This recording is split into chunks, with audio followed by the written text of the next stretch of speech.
እነዚህን 10 ምልክቶች ራሳችሁ ላይ የምታዩ ከሆነ ምናልባት የስኳር በሽታ ይዟችሁ ሊሆን ይችላል። ሰላም እንዴት ናችሁ? ዶክተር አሳንቲኒ። ዛሬ ደግሞ የምናየው የስኳር በሽተኞች በአብዛኛው የሚያጋጥማቸውን ምልክቶች ነው።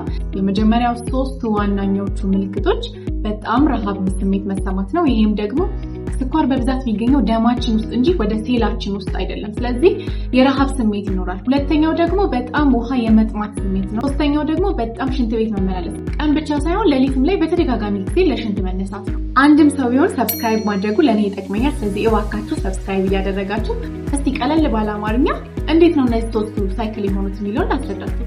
በመጀመሪያ ደረጃ ግሉኮዝ ደማችን ውስጥ በጣም በብዛት አለ፣ ግን ወደ ሴላችን መግባት አይችልም። ምክንያቱም ምንድነው ኢንሱሊን የሚባለው ወይም ደግሞ ወደ ሴላችን ውስጥ እንዲገባ የሚያደርገው ሆርሞን በበቂ ሁኔታ የለም ማለት ነው። ስለዚህ ስኳር ከበዛ ደግሞ መርዝ ነው። በጣም ብዙ ነርቭ ላይ፣ ኩላሊታችን ላይ፣ ጉበታችን ላይ፣ ልባችን ላይ ብዙ ቦታ ላይ ጉዳት ስላለው ሰውነታችን ይሄንን ስኳር ለመቀነስ ይታገላል ማለት ነው። ስለዚህ የሚቀንስበት አንደኛው መንገድ ምንድነው? ሽንት በተደጋጋሚ እንድንሄድ በማድረግ ውሃ ሲወጣ ብዙ መጠን ያለው ስኳር አብሮ እንዲወጣ ለማድረግ ነው። ስለዚህ ይሄ ውሃ በጣም በሽንት እየወጣ ከሆነ ደግሞ አንድ ሰው ውስጡ ያለው ውሃ መጠን እየቀነሰ ነው የሚሄድ። ይሄን ደግሞ ሰውነታችን የሚነግረን በምንድነው? በጣም ይጠማናል ማለት ነው፣ ከወትሮ የተለየ። 2 ሶስተኛው ደግሞ ምግብ በጣም ይርበናል። እንዳልኳችሁ ግሉኮዝ ያለው ደም ውስጥ ነው እንጂ ሴል ውስጥ አይደለም። ቶሎ ቶሎ ረሃብ ይሰማናል ማለት ነው። አይናችን ላይ ሬቲና ወይም ደግሞ ምስል የሚፈጠርበት የአይናችን ፓርት ላይ ያሉትን ደም ስሮች ይጎዳል። እይታቸው ብዥ ያለ ይሆናል ማለት ነው። እሺ፣ ከነርቭ ጋር በተያያዘ ጉዳት አለው። ነርቭ መልእክትን ከአእምሯችን ወይም ከአንጎላችን ወደ ሰውነታችን ክፍል እንዲሄድ የሚያደርግ ነው። ስለዚህ ይሄ መልእክት ሲስተጓጎል ከአእምሯችን በርቀት ላይ የሚገኙ ማለትም ደግሞ እንደ ጣቶቻችን ጫፍ እንዲሁም ደግሞ የእግራችን ጫፍ ላይ መደንዘዝ ወይም ደግሞ ምንም ስሜት አለመሰማት ወይም ደግሞ እንደ መቆጥቆጥ ትንንሽ ቀጫጭን መርፌዎች እየወጉን እንዳለ አይነት ስሜት መሰማት ነው። ብዙ ሰዎች ደግሞ ወደ ሆስፒታል የሚመጡበት ምክንያት ምንድነው? ደማቸው ውስጥ ያለው ስኳር መጠን መቀነስ ነው። ይህም ደግሞ ድካም፣ መንቀጥቀጥን እንዲሁም ደግሞ ራስ መሳትን ሊያመጣ ይችላል። አስተውላችሁ ከሆነ መንገድ ላይ ብዙ የሚጥላቸው ሰዎች እናያለን። ይህም ደግሞ ስኳር መጠናችን እንዳልኳችሁ ደማችን ውስጥ በጣም እየበዛ ሲል ሰውነታችን ይህንን ስኳር መጠን ለመቀነስ ምን ያደርጋል? በጣም ብዙ የሆነ ሆርሞኑን ኢንሱሊን ሆርሞኑን ያመነጫል ማለት ነው። ስለዚህ ይሄ ሆርሞን ደግሞ ከመጠን በላይ ሲሰራ ግሉኮዙ ወይም ደግሞ በደማችን ውስጥ ያለው ስኳር መጠን በጣም ይቀንሳል። ይህም ደግሞ ሃይፖግላይሴሚያ ወይም ደግሞ የግሉኮዝ እጥረትን ያስከትላል። ሌላኛው ደግሞ ቆዳ ላይ ለውጥ ማየት ነው። ይህም ደግሞ እንደ መጥቆር፣ በተለይ ቆዳ የሚሸበሸብበት አካባቢ፣ አንገት ላይ አካባቢ ቆዳ መጥቆር ነው። እንዲሁም ደግሞ አንዳንድ ሰዎች በጣም ሊከሱ ይችላሉ። ሰውነታቸው ይሄን ግሉኮዝ በደም በማስወጣት በጣም የተሳካ ከሆነ ሰውነታቸው እየቀነሰ ይሄዳል። አንዳንድ ሰዎች ግሉኮዝ እንደነዛ ማውጣት አይችሉም። ስለዚህ ምን ይሆናል ማለት ነው? ግሉኮዝ በጣም ይከማቻል፣ ወደ ስብነት ይቀየራል። ይሄ ስብ ደግሞ ሰውነት ኪሎ ሊጨምር ይችላል ማለት ነው።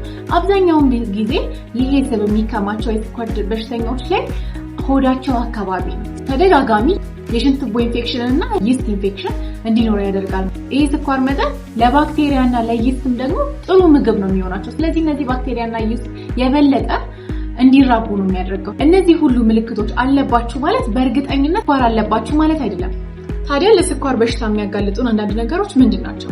አንደኛ፣ የቅርብ የቤተሰብ አባላችን የስኳር በሽታ ካለበት፣ እድሜያችን ከ45 ዓመት በላይ ከሆነ፣ ውፍረት ወይም ደግሞ ቦዲ ማስ ኢንዴክሳችን ከ25 በላይ ከሆነ፣ የአልኮል መጠጥ ማብዛት፣ ሲጋራ ማጨስ፣ ስብ የበዛባቸው እንዲሁም ደግሞ ጥሬ ስጋን አዘውትሮ መመገብ ነው። ታዲያ የስኳር በሽታን እንዴት መከላከል እንችላለን?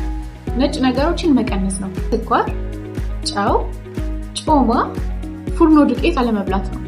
ጤነኛ አመጋገብ ስታይል መከተል ማለት ነው። ጤናማ አመጋገብን መከተል ሲባል ምን ማለት ነው?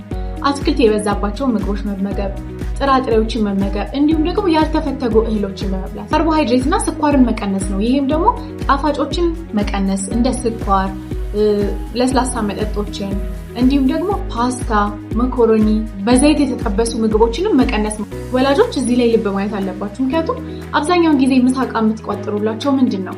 ፓስታና መኮሮኒ ከሆነ እንዳልናቸው አንዱ የስኳር በሽታ ሊያጋልጧቸው የሚችሉ ነገሮች ስለሆኑ ሌሎች የአትክልት አይነቶችን፣ ሌሎች ምግቦችን፣ ፋይበር ያላቸው ምግቦች እየቀላቀላችሁ ቋጥሩላቸው። ጤነኛ ስብ ያለባቸው ምግቦች ደግሞ መመገብ ነው። እነዚህም ደግሞ እንደ አቮካዶ፣ የወይራ ዘይት፣ ኦቾሎኒ ናቸው። የመመገቢያ ሰዓታችንም ደግሞ መቆጣጠር አለብን ማለት ነው። በተመሳሳይ ሰዓት ምግብን መመገብ፣ ከመሸ በኋላ አለመመገብ ይመረጣል። በቀን ለ30 ደቂቃ እንኳን ብትሆን የአካል ብቃት እንቅስቃሴ ማድረግ ነው። ለስኳር ብቻ አይደለም፣ ለግፊት፣ ለልብ ህመም፣ በጣም ለብዙ ህመሞች የአካል ብቃት እንቅስቃሴ ማድረግ በጣም አሪፍ ነው። የሰውነት ክብደታችንን መቆጣጠር። አብዛኛውን ጊዜ ስኳር በሽታ ያለባቸው ሰዎች ወፍራሞች ናቸው። የሚገርማችሁ ከ5 እስከ 20% የሰውነታቸውን ክብደት በመቀነስ ራሱ በጣም ብዙ የስኳር መጠናቸው ላይ ለውጥ ያዩ ሰዎች አሉ። ስለዚህ የአካል ብቃት እንቅስቃሴ በማድረግ አመጋገባችንን በማስተካከል የሰውነታችንን ክብደት መቆጣጠር ነው። እንዲሁም ደግሞ በቂ እረፍት ማድረግ። በቂ እረፍት ማድረግ ሲባል ሌሊት ላይ የምንተኛው ኳሊቲ የሆነ እንቅልፍ እንኳን እንደሌለብን እንዴት ነው ሄደን ቼክ የምንደረገው? የደም ምርመራ ማድረግ እንችላለን። የመጀመሪያው ሄሞግሎቢን A1C ይባላል። ይህ የደም ምርመራ ላለፉት 3 ወራት ደማችን ውስጥ ምን ያህል የስኳር መጠን እንደነበረ ይነግረናል። ስለዚህ የአሁኑን ብቻ ሳይሆን ለ3 ወራት የነበረን ሪከርድ ነው የሚነግረን። ይህም ካልተገኘ ደግሞ ፋስቲንግ ብለድ ሹገር የምንለው ወይም ደግሞ ጠዋት ከእንቅልፋችን እንደተነሳ ምንም ምግብ ሳንመገብ ሄደን ደማችንን የምንመረመረው ነው። ይህም በጣም አሪፍ ነው። አንዳንዴ ደግሞ ራንደም ብለድ ሹገር የሚባል አለ። በአቅራቢያችሁ ባለ ክሊኒክ ሄዳችሁ መመርመር ትችላላችሁ። ታዲያ ሄዳችሁ ለመመርመር ምን እናድርግ? በልተን ነው መሄድ ያለብን ወይስ ሳንበላ የሚለውን ጥያቄ ልመልስላችሁ። ከቻላችሁ ጠዋት ላይ ምንም ምግብ ሳትበሉ ከእንቅልፋችሁ እንደተነሳችሁ ሄዳችሁ ብትመረመሩ ስኳር መጠናችሁን ለማወቅ በጣም ጥሩ ነው። ብዙ ጊዜ ተመራጭ የሆነውም ይሄ ነው። ምግብ ከበላችሁ ደግሞ ከ2 ሰዓት በኋላ ሄዳችሁ ቼክ ተደረጉ። ጥያቄ ካላችሁ ኮሜንት ላይ አሳውቁኝ። ሰላም ዋለልኝ። ሀበ ጉዳይ